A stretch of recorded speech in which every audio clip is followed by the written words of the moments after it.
So, hey, today is my day 18 of improving how I deliver my thoughts and knowledge. So, in this series, we are going to talk about the most talking or most affecting issue or of life nowadays in each and every Indian life. The swimming pool. Not the swimming pool. It's just your street, it's just your roads, it's just your marketplaces, which is just now turning up into a swimming pool as the rain comes in the India. Nowadays the monsoon has been given in India.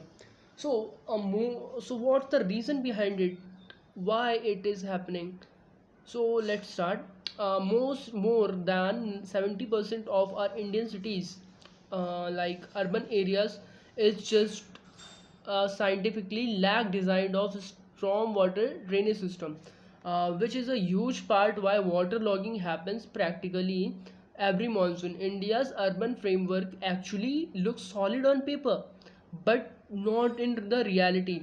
Major cities like Mumbai and Bangalore and Gurugram still floods everywhere. These gaps are just between it's just between some issues like the funding, the authority given to the municipal corporation, the accountability, and like the laws, even the laws we have made.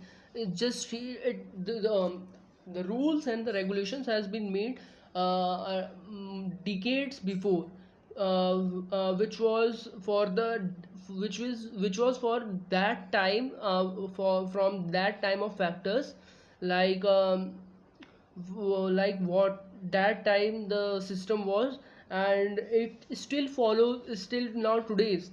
We didn't just we did not we didn't we didn't updated the laws, like the time changes but the laws still remains the same which has been settled before. So there is also specific recurring compliance failure. NDMA, National Disaster Management Act's guidelines recommends that our municipal corporation have to clean all the drainage and the sewage pipelines before the 31st March, or before the first monsoon gets into action. We have to clean our all the drainage, uh, clean the silt and the garbage and blockage out of there and make the drainage fully functional.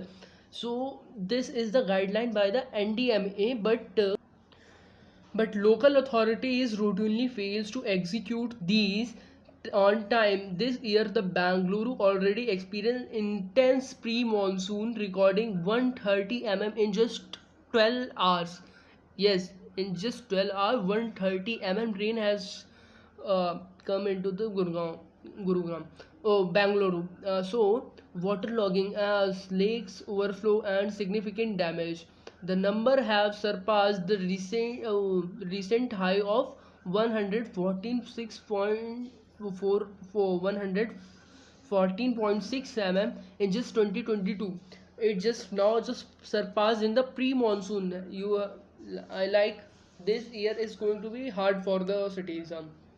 The core mechanism, cities were built with a drainage system decades ago, for a certain rainfall intensity of that time, not this time. So these two things have changed since.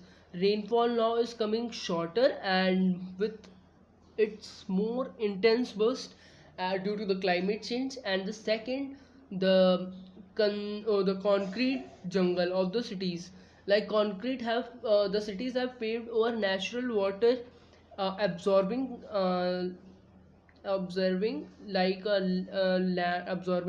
and lakes and water bodies which just absorb the rainwater and collects into them, and cities doesn't get into the flooded. So these all have now changed from that time. So but laws didn't change. Now the third point for this is economic incentive structure, uh, desilting contracts, drain management budget, and municipal accountability are often misaligned with the contractor get paid when the work is just done on the paper. They didn't even just get check what they have done or the work system is working or not. They just got paid and the responsibility is totally over. So if the flood occurs, like the blockage occurs, who will suffer, the on normal citizen or the municipal body? Just you are going to suffer, not the municipal corporation and that contractor who has just made this and they have just got over. Like the social impacts of this problem will be like, what will be social impacts? Social impacts like water logging directly cost commuting in hours. Like you have to get into your office in 50 minutes, it will take around 2 to 3 hours easily if the water is blocked in your cities. So it also caused two-wheeler and vehicle damages, and in the cities like Bangalore, it had been started, has affecting the tech corridors. Like meaning even white collar safe jobs aren't now safe anymore, or insulated from this infrastructure failure anymore. Um, it is affecting the jobs also. The collective problem is that everyone individually thinks that they are not contributing in the. So the biggest problem is that we didn't individually blames ourselves for these things. We thought that we didn't have, like, we didn't anything. So be careful, you are the part of this problem. So everyone individually contributed in the tiny amount of garbage and the plastic bags that clogs the drain. Not but a single person feel the responsible for the collective outcomes. They think that a diffusion of responsibility, like I'm not the only one who is responsible, everyone is doing so, not I'm the single one who can take the steps and get the system corrected. So that's the biggest problem. You have to take your responsibility on yourself. So so who is responsible? What will be the solution? So like as our financial, like our municipal corporation bodies bear little direct financial cost, they didn't get affected by these floods directly. So the cost lands on the citizen, on the normal person, who through the traffic delays, vehicle damage and loss of productivity and sometimes loss of their lives. So until the accountability and the cost are aligned, example third parties audits, penalties tied on the actual outcomes and rather than a contract completion. This cycle repeats regardless how much rains actually falls. If if our like if our municipal corporation don't take the responsibility of this, and they didn't if they do not get punished, this cycle will turn up into next year. This is just a rotating cycle, it just comes every year in front of you. So make the municipal bodies responsible for it and just directly impose the cost of the damage on them. Then they will make sure that the system is foolproof and the working. They are just taking it like a work, they are just not taking it as a responsibility. We have to make them.